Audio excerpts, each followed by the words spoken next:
കാറ്റിലാണെങ്കിൽ നമുക്ക് കാണാനായിട്ട് കഴിയുന്നത് സാധിക്കുന്നത് നമ്മുടെ നന്ദുവാണെങ്കിൽ ആകെ സങ്കടപ്പെട്ട് നിൽക്കുകയാണ്. തൻ്റെ ജോലി പോകുമോ എന്ന് പേടിച്ച്.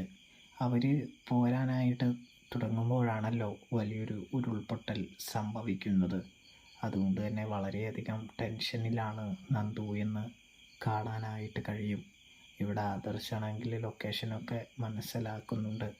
നയനയോട് പറയുമ്പോൾ നമുക്ക് പോവാം, നന്ദുവും അനിയും മാത്രമാണോ അതോ എല്ലാവരും ഉണ്ടോ എന്ന് നോക്കാമെന്ന് പറയുന്നത് കാണാനായിട്ട് സാധിക്കും. ഒടുവിൽ അതാ നമ്മുടെ നയനയും ആദർശവും യാത്ര തിരിക്കുന്നുണ്ട്. ഇവിടെ വിഘ്നേഷും നമ്മുടെ കൂട്ടുകാരനും കൂടി നന്ദുവിൻ്റെ അനിയൻ്റെ അടുത്തേക്ക് പോവുകയാണ്. എന്തോ ഭാഗ്യമുള്ളത് കൊണ്ട് തന്നെ അവർ ആദ്യം തന്നെ അവിടേക്ക് എത്തുന്നുണ്ട്.